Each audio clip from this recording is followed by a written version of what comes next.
What do we think about the Lions-49ers in the NFC Championship game and what you should do in daily fantasy for that game? And how about the new coaching hires for the Panthers and Falcons in the NFC South? It's time to break it down here as we close another week on Locked On Fantasy Football. You are Locked On Fantasy, your daily NFL fantasy podcast. Part of the Locked On Podcast Network, your team every day.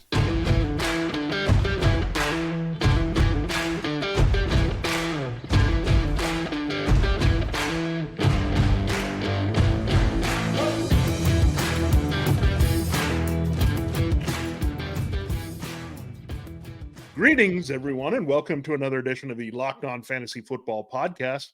As usual, I'm one of your co-hosts, Vinnie Iyer. When I'm not doing this, I'm writing about NFL fantasy and betting for sportingnews.com.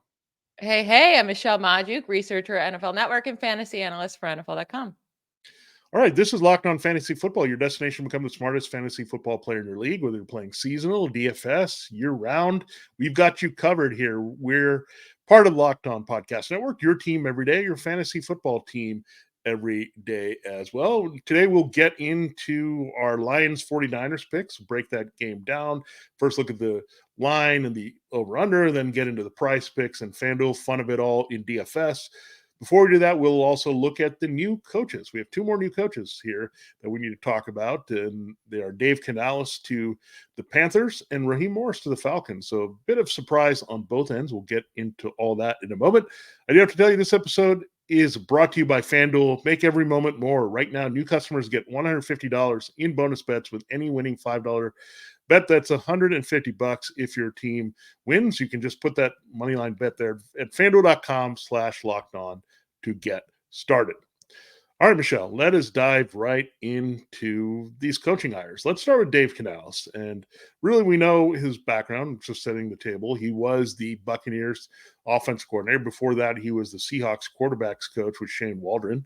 We know what he's done, right? Turned around Geno Smith in the middle of his career, saved Baker Mayfield's career. So I guess they're looking at him to get Bryce Young's career on track.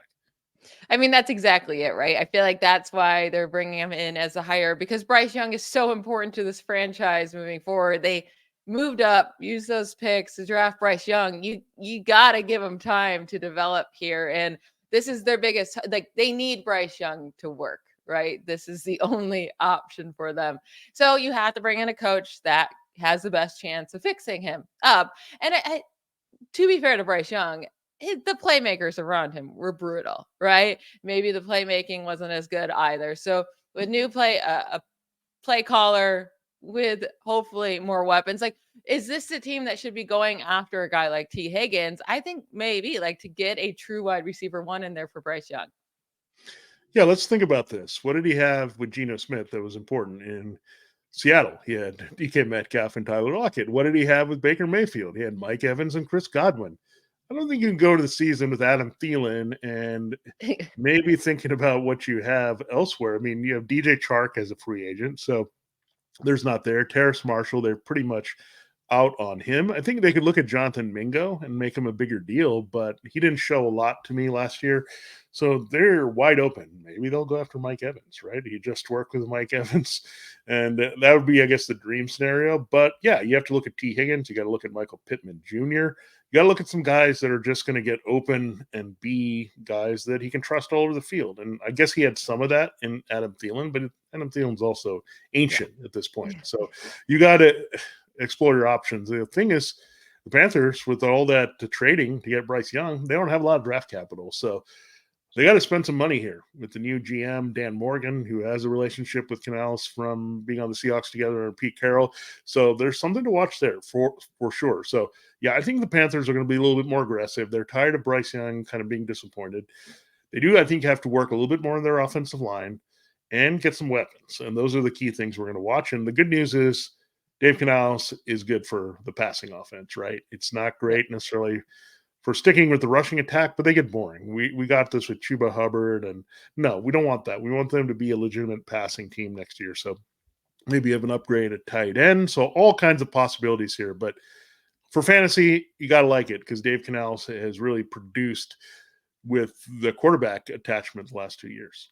Yeah, absolutely. And then the other head coaching hire news we got yesterday, Raheem Morris is now the Falcons' new head coach. Not the exciting hire we are hoping for with like Ben Johnson or maybe Bobby Slowick or something like that. It's not Bill Belichick either. I will say these head coaching vacancies, they're closing up here fast on Belichick and a guy like Bobby Slowick. So we'll see if either of them two land a job. But Raheem Morris, former Rams defensive coordinator over the last few years, obviously he's not going to have too much of an impact on the offense, but we'll see who he brings in as offensive coordinator. Maybe he's able to land Zach Robinson, the quarterback coach from the Rams, bring him over, Sean McVay guy, and he can be the OC. I would like that landing spot then for him. But yeah, in terms of fantasy football, Raheem Morris doesn't really tell us anything at all, right? Yeah, I think you did open up one door there in your commentary that, yeah, this means they're into what the Rams are doing, right? I mean, if they're into what the Rams are doing defensively, then we're going to look at what they're doing offensively, right? It makes sense. And what parallels do you have? You have Kyron Williams being a workhorse, great back there. You have Bijan Robinson in Atlanta. You have Puka Nakua using his body to stretch the field, physical, big receiver. That could help Drake London.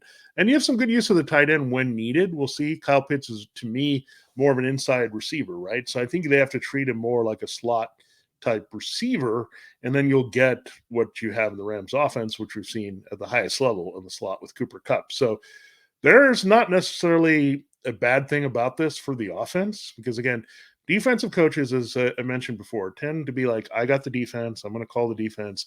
You guys go take care of the offense and be explosive or do what you want. But you figure this is good for the running game. When you have a defensive coach, that's what they're going to do. And look, Raheem Morris, the first time, it's very interesting. You got the Bucs offense coordinator, former, going to the Panthers. This is the former Bucs head coach. I think people forget about that he was young when he got that job. He wasn't quite ready. I think his quarterback was Josh Freeman, I want to say. So at least part of the time. So that's not good, right? That wasn't going to be helpful. They had to make the transition away from that, and they hadn't got James Winston yet. So when you look at it overall here, yeah, this is a good second shot for Raheem Morris. He's got a lot more success since then. He's attached to Sean McVay, so that's going to be good. So we forgot, right? We were all about, we got to hire someone with Sean McVay the last few off seasons, but we forgot about that this off season. So maybe Raheem Morris is reminding us that hey, this is not too bad, right? If you're looking offensively or defensively. Yeah, absolutely. And I think it's time that we hop into this NFC Championship game, a game I'm super excited for as a 49ers fan. We got the Lions at the 49ers. We're, of course, going to get into the prize picks we love in this game and our FanDuel lineup. But before we do all that, let's hit on what we think is going to happen in this game in terms of which team's going to win. Are they going to cover the over-under? So I think the spread has gone up a little bit now. The 49ers are 7.5-point favorites. Now, I believe fully that the 49ers will win, but that's a big spread. I don't know if they're going to cover the full 7.5, especially if Debo is out. I'm completely out and I'm covering the spread. But even with an injured Debo, that's going to be hard to do. Which way are you going on the spread? Yeah, it's funny. That half point is related to Debo Samuel because there was an encouraging sign yesterday. He got limited practice in on Thursday. He's trending in the right direction. If he was 50-50 to start the week, you figure he's at 75% now.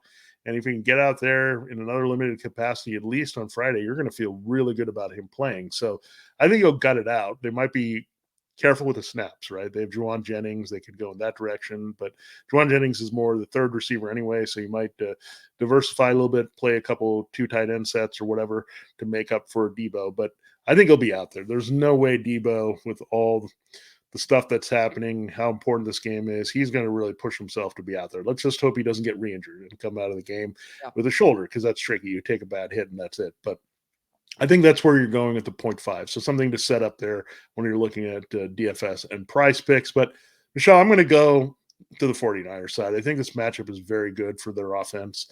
And they were quiet last week, right? By relative standards, they had a great running game, but their passing game, this time they get the worst pass defense in the NFL to attack in fantasy. So when you look at fantasy, reality, the weapons, all that. So I like it to go over and for the 49ers to take care of this number. Yeah, I don't know about taking care of the number, but definitely to win. Do you know, I have a little trivia question for you. Do you know the last time the Lions won a game in San Francisco or like Yeah. at the 49ers. It's been a long, long time. And I know one thing. When they Take a guess. won, Take a guess of the year. I'm going to say it's like 1970 something. Hey, 1975. Yeah. Good job. I actually knew some of this, but the last time they actually won the championship in 1957, they had to go Yeah. through the 49ers. So it's been a long time since the Lions have been in this game. I know America is probably rooting for the Lions, but again, reality says the 49ers have been the best team all season long in the NFC and are going to take care of business here. Yeah. Now, what about the over-under? It's set at 51.5 points. Yeah, So I like it Vegas is over. expecting a very high game. Yeah, as long as Debo's in, I like the over as well, because then you know that the 49ers have a really good shot at hitting 30 points, leaving the Lions only have to score 22. So I like the over in this as well, with two really good offenses. Yeah, we'll explore that, the over or more, what we're looking at with PrizePicks and FanDuel in our next two segments here on the show. So a lot of good stuff coming here on Locked On Fantasy Football. Yeah. Before we get into all that good stuff, let's hear from a couple of our great sponsors. This next segment is brought to us by our sponsor, BetterHelp. Sometimes we all need the opportunity to get something off our chest. Big or small, certain things can really start to get to you. It's important to let that out, especially to someone who's unbiased on your life. So today, I want to say how I feel about something, all right? You might even be thinking about the same thing this week. I'm going to tell you how I really feel about all the hate on Brock Purdy that he receives after every bad game. I think it's ridiculously unfair that every time he doesn't have a great game, he gets picked apart all week long and being questioned if he's a franchise quarterback or not. I think he's the only quarterback that has to have a perfect game every single week to get any respect. So now that I got that now that I got that off my chest, most of us, including myself, have much bigger problems than our favorite football team or our favorite fantasy football teams. And it's also important to get those things off our chest every once in a while as well. This is why I do online therapy. If you're thinking of starting therapy, give BetterHelp a try. It's entirely online, designed to be flexible and suited to your schedule. Visit betterhelp.com/lockedon to get 10% off your first month. That's BetterHelp, HELP.com/lockedon to get 10% off your first month. This episode is also brought to you by FanDuel. The NFL season is wrapping up, but there's still time to get in on the action with FanDuel's America's #1 sportsbook. Right now, new customers get $150 in bonus bets guaranteed when you place a $5 bet. That's $150 in bonus bets, win or lose. I mean, go place a $5 bet, guys, before this weekend, and then you have $150 free bucks to play with during these two conference championship games to make your viewing experience so much more fun. The app is so easy to use, and there's so many different ways to bet. Like, you can find bets in the new Explore tab, makes everything super, super user-friendly. Or you can make a parlay in the Parlay Hub, which is the best way to find the most popular parlays. All you have to do is to get started is visit FanDuel.com and use promo code LOCKEDON to get $150 in bonus bets guaranteed when you place a $5 bet. Visit FanDuel.com/lockedon and make your first bet a layup. FanDuel, official partner of the NFL. I actually liked a lot of these prize picks in this game. I thought these were easier to pick than the AFC Championship game for sure. So we'll each say our top 3 regular favorite picks, and then of course get into our demon pick, which is the riskier picks, harder, but you make more money if you hit them. So Vinny, you can tell us your 4 first.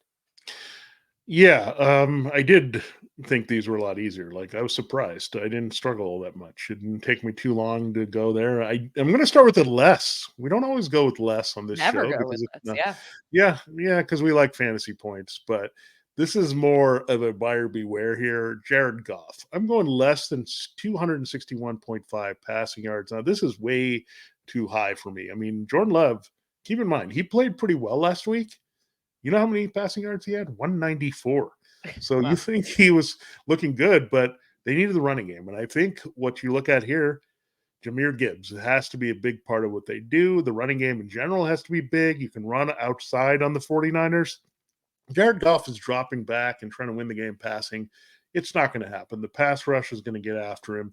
They have enough players in the secondary that can create some havoc here with coverage. I know they're a little bit weak in some spots, but they can get after with their linebackers and cause some problems here for Jared Goff. So 261.5, I think, is way too much based on his track record as well, right? He's not the same quarterback on the road. It's a good defense on the road. And he's just been like indoors, like all the time. Like he rarely plays outside. So this is going to hurt Jared Goff. 261.5. I'm going to say less than that for passing yards. Now, Brock Purdy. I heard what you said about Brock Purdy. He's getting a lot of hate. Well, now for everyone to be quiet, Brock Purdy is going to use his legs in a big way by getting at least 10 yards rushing in this game. That's big for Brock Purdy if he gets to 10 yards rushing, because he's not a running quarterback, right? We know that. But the Lions, as I've documented before, give up a lot of rushing yards to quarterbacks. It's near 30 per game. Now, some of these guys have been more mobile, but they've also given up some yards to guys that are statues. And Brock Purdy is athletic enough where 1 or 2 scrambles, that's all he needs in this game. Chased by Aiden Hutchinson, get out there, 7.5 rushing yards, he'll get it. Now, Jahmyr Gibbs, I'm going with him on the rushing yards as well, 48.5, way too low for me. He's got to be a huge factor in this game running outside, so that was an easy one for me. And then my demon pick, George Kittle. I think he can have a huge game, but the demon is just asking for more than one. No, sorry, just need one. 0.5 rushing receiving touchdowns. I don't get it. I don't know how you can have a half score, but that just means he needs to get one in this game. So there you go. I'm going with the demon. George Kittle scores, so probably on a long touchdown. The Lions cannot cover the tight end downfield or in the red zone. Yeah, and my first pick goes with your demon pick. So you have Kittle scoring a touchdown. I have him getting more than 61.5 receiving yards. He has hit this in 8 of his last 11 games played, has hit this in each of his last 6 home games, and 75 plus receiving yards in each of his last 5 home games. Again, he only needs 62 receiving yards. And when Deebo's out, and I know he's likely to play, but still should be injured. But when he's been out this year, Kittle's had 78 yards and 149 yards. And then we saw Deebo leave early in the divisional round, and he got 81 receiving yards in that game, right? And we, like you brought up, the Lions have been giving up big plays to tight ends this year. And just last week to Cade Otton. Cade Otton, like, wasn't even targeted at all in the beginning of that game in the first half. And then it was just like Cade Otton, and he got 65 yards against the Lions. So like Kittle to hit that. My next one's kind of a fun one. It's Brandon Ayuk, more than 24.5 receiving yards in his first 2 receptions. So his first 2 catches, he has to have at least 25 receiving yards on the board. But Ayuk averages nearly 18 yards per reception this year. He's second highest in the league this season in yards per reception. So right off the bat there, his average gets him well over that. But also, the Lions have allowed the second most yards per pass attempt this year in the NFL and second most downfield receiving yards. So they are very suspect there in defense. Ayuk has hit this in 10 of 16 games played with Purdy this season, including the playoffs. And there was only 2 home games that he played with Purdy that he didn't hit it all year long. It was week 5 versus Dallas. He had 20 yards total in his first 2. And then last week against the Packers, 22 yards total in his first 2. But I think he smashes this against the Lions. And then my last normal pick is Christian McCaffrey plus Jahmyr Gibbs. They're going to combine for 208.5 scrimmage yards. So that's rushing plus receiving yards together. They need 209 combined yards. When both players have played a full game that week, they have hit at least 230 combined scrimmage yards in each of the last 4 such weeks. And then since week 4, in those such games, they've done it in 9 of those 11 weeks. So I like them to get it going here. I think Christian McCaffrey might struggle a little bit on the ground, but get a lot of receiving work in this game. And then to end it with my demon pick, it's Jahmyr Gibbs, more than a half of a rush plus receiving touchdown. So again, he needs 1 scrimmage touchdown in this game. He's been a touchdown monster. I'm shocked this is a demon pick and not just a regular pick. He has scored a touchdown in 6 of his last 7 games, including each of the last 3. They've been giving him chances more around the goal line instead of only going to David Montgomery. So I really like the opportunity for him to score in this game. Yeah, so that tells you how much we like Jahmyr Gibbs in this one. We have him for the rushing yards. We have him for the combined yards. We have him for the TDs. We love George Kittle in this one. And Brandon Ayuk, I think, could blow up. He has the best matchup of anyone all weekend long. I mean, he's probably going to get Kindle Vildor. He's not very good. He was a former Bear. So that's the option. And Brandon Ayuk was quiet last week. That also says they'll probably get him more involved this week, especially with Debo a little bit banged up with the shoulder injury.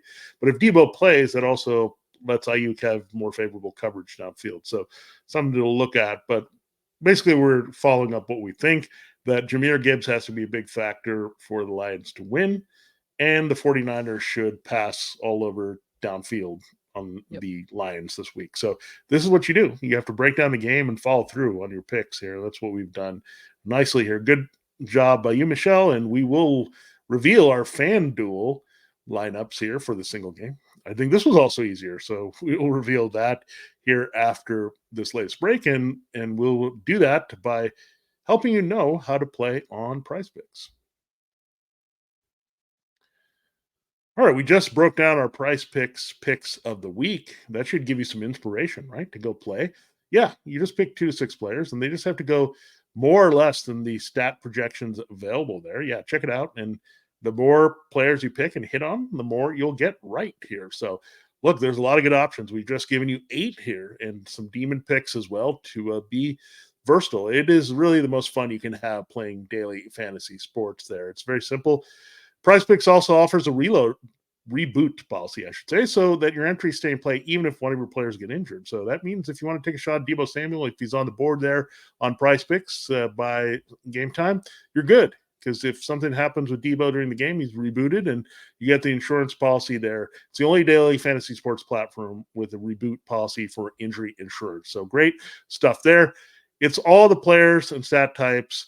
You can look at your winnings, all the good stuff there, and it's so much fun, the experience of just playing the game and getting into all the action from a fan perspective with a chance to win money. All you have to do is go to prizepicks.com/LockedOnNFL and use the promo code LockedOnNFL for a first deposit match up to $100. Again, prizepicks.com/LockedOnNFL and use the code LockedOnNFL for a first deposit match up to $100. All right, Michelle, it is time to close the show. We've done our prize picks. We did talk about FanDuel earlier, that you want to get in the action here. There's not too many games left, right? 3 left in the NFL season. All right, it is time to reveal our one game, one shot lineup here. And I'll let you go first. So you start with your quarterback, or I shouldn't say that, your MVP, because it may not be a quarterback on this one. Yeah, so your MVP gets you 1.5 times your points, but also costs 1.5 times their cost on in the tournament, right? So they're costly. Normally, if you want to use a quarterback, you're going to have a pretty bad roster the rest of the way. So I didn't go with a quarterback. I went with Brandon Ayuk. He was only $12,000 regular price. So I went with him. I think he was like 4th or 5th most expensive in the game, but I'm happy with that price compared to where the quarterbacks were sitting. And the Lions have allowed a wide receiver to have 140 receiving yards and a touchdown in each of their last 5 games. That is an NFL record for defenses in a bad way. You don't want to beat that record. That's a bad record. But they have been getting destroyed by wide receivers, and I think Ayuk will be the guy to destroy them. All right, that's a good start. I actually did start with the quarterback. I put Brock Purdy in the MVP. So no disrespect for me. He's going to be the MVP of my lineup, even if he's not the MVP of the league or the MVP of just people having cold takes, too many hot takes on Brock Purdy. He's going to quiet them on his FanDuel performance here. So I have him as a quarterback and the MVP.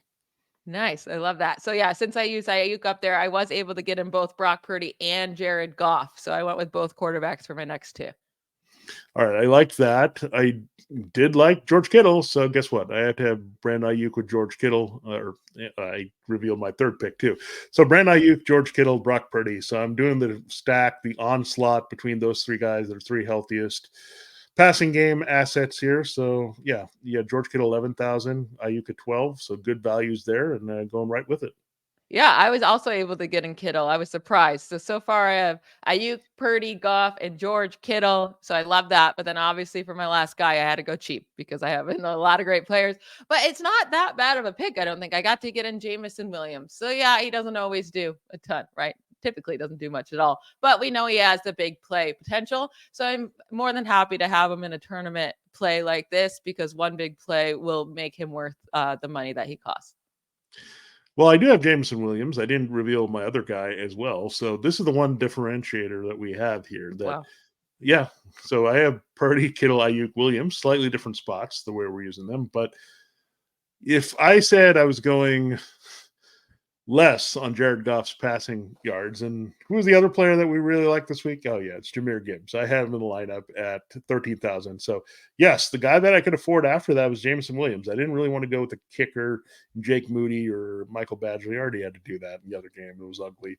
So, I'm going to go Jameson Williams. Garbage time. Something could happen, right? He has a decent matchup in coverage in this one. So, Jameson Williams, Jahmyr Gibbs, I think are going to be the Lions that need to see the most work. And I have Purdy, Kittle, and Ayuk. So I didn't take off, and maybe that's a mistake, but I'm not feeling with him this week.